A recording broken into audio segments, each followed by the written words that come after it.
राधे राधे दोस्तों, मेरे चैनल में आपका बहुत बहुत स्वागत है। राम नाम की शक्ति। राम नाम की महिमा अपरंपार है। राम नाम के जाप से पत्थर भी पानी में तर जाते हैं। राम नाम ऐसा महामंत्र है जिसे जपने में किसी नियम विधान की आवश्यकता नहीं है। राम नाम हर सुख में, दुख में, जन्म में, मरण में आप कहीं भी ले सकते हैं। राम नाम जपने का कोई चिंता नहीं सताती है। राम नाम निर्गुण ब्रह्मा सगुण राम दोनों से ही बड़ा है। श्री राम का नाम कल्पतरु के समान है। राम के नाम को राम से भी बड़ा माना गया है। राम नाम हमारे जीवन को रंग में समाहित है। राम नाम ही है जो स्वाभाविक हर जन्म में, मृत्यु पर, हैरानी में, खुशी में, आश्चर्य में, हर परिस्थिति में हम उसको ले सकते हैं। हनुमान जी ने कही राम नाम की महिमा। लंका युद्ध से पहले जब हनुमान जी सीता माता का पता लगाकर आए तो समुद्र देव ने श्री राम को समुद्र पर सेतु बनाने का सुझाव दिया। समुद्र पर सेतु निर्माण के लिए सारी वानर सेना कार्य में लग रही थी। श्री राम देख रहे थे कि उनका नाम लिख लिख कर पत्थर पानी में डालते हैं तो उतर जाते हैं। श्री राम के मन में विचार आया कि मैं अपने नाम का पत्थर डालूं तो, और उन्होंने पत्थर पे अपना नाम लिखकर डाला, लेकिन वह पत्थर डूब गया।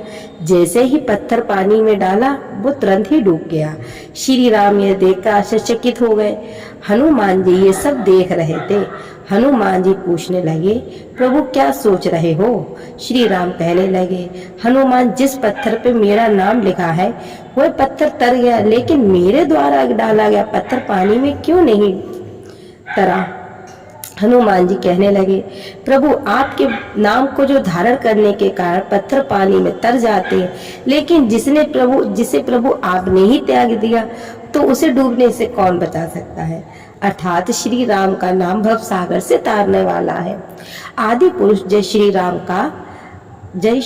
का घोष करने लगे। हनुमान ने सिद्ध किया कि राम से बड़ा ही राम का नाम है। कहा जाता है जब श्री राम अयोध्या के राजा बने तो उनकी सभा में बहस हुई कि राम बड़े हैं या राम का नाम बड़ा है। नारद जी कहते थे राम का नाम बड़ा है और बाकी जब सभाजन कहते थे कि राम बड़े हैं। अपने वचन को सिद्ध करने के लिए नारद जी ने एक युक्ति लगाई और जब हनुमान जी सभा में आए तो उन्होंने हनुमान जी को सभी ऋषियों मुनियों को प्रणाम करने के लिए कहा, लेकिन महाराज श्री विश्वामित्र के बारे में कुछ भी नहीं बताया, इसीलिए हनुमान जी ने उनको प्रणाम नहीं किया। उधर विश्वामित्र जी ने आकर राम जी से बोल दिया कि हनुमान जी ने उन्हें प्रणाम नहीं किया है, आपने उनका अपमान किया है। विश्वामित्र जी ने राम से कहा कि हनुमान ने मेरा अपमान किया है, इसे मृत्यु दंड दे दिया जाए। जब हनुमान जी को पता लगा कि श्री राम उन्हें मृत्यु दंड देने वाले हैं तो वह एक पेड़ के नीचे जाकर बैठ गए और राम राम की धुन जपने लगे। राम नाम रटते रहते उनका ध्यान लग गया। अब क्या था, जब श्री राम वहां पहुंचे तो उन्होंने हनुमान जी पर बहुत सारे तीर चलाए, परंतु हनुमान जी का एक भी बाल वाका नहीं हुआ।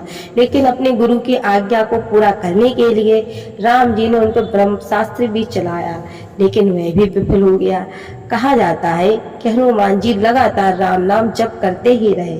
ऋषि वशिष्ठ ने विश्वामित्र को समझाया कि आप राम को इस धर्म संकट से निकाल दो। हनुमान राम राम रट रहे हैं, इसीलिए हनुमान का एक भी बाल वाका नहीं हो रहा है। उधर श्री राम ने अपने गुरु की आज्ञा पूरी ना कर पाने के कारण परेशान थे। फिर विश्वामित्र ने श्री राम को अपने वचन से मुक्त कर दिया और फिर नारद जी से बताया कि हनुमान ने ऋषि विश्वामित्र का अपमान नहीं किया है। मैंने जानबूझकर उन्हें ऋषि विश्वामित्र के बारे में नहीं बताया था, क्योंकि मैं सिद्ध करना चाहता था कि राम से बड़ा राम का नाम है।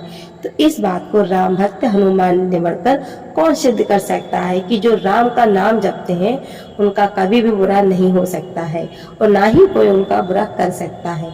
उस दिन सिद्ध हो गया कि राम से बड़ा राम का नाम है। इस राम नाम को मात्र तो भगवान शिव भी जाप करते हैं। वाल्मीकि जी ने उल्टा राम नाम जपा, मरा जपा, तो वो पवित्र हो गए। तुलसीदास जी कहते हैं, यदि तू भीतर बाहर दोनों ही उजाला चाहता है तो मुख रूपी द्वार से जीव रूपी दोहरी पर राम नाम रूपी मणि दीपक को रख। ब्रह्मा द्वारा बनाई गई सृष्टि को लोग इस राम नाम को जपते हैं। उनका मानना है कि राम कथा वेदों में प्रसिद्ध है। राम नाम जपने से कोई चिंता नहीं सताती है। राम नाम निर्गुण है, ब्रह्मा है, सगुण है, राम दोनों से बड़ा है।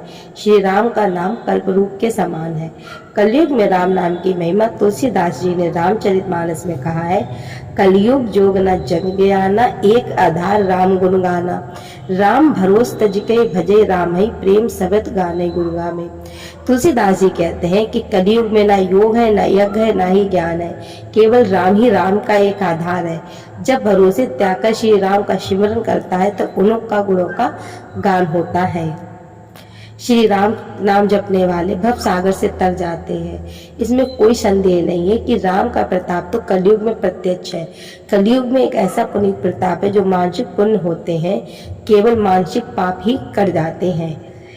अगर आप विश्वास करें तो कलयुग के समान कोई युग ही नहीं है, क्योंकि कलयुग में श्री राम से निर्मल गुणों का गान करने पर मनुष्य संसार रूपी भव सागर से परिश्रम के बिना ही तर जाता है।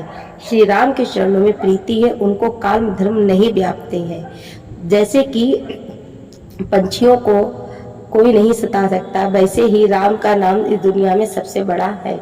हरि माया को रचे हुए दोष और गुरु के हरि भजन के बिना नहीं जाते हैं। ऐसा सोचकर सब कामनाओं को छोड़कर कलयुग में श्री श्री राम नाम को जप करना चाहिए।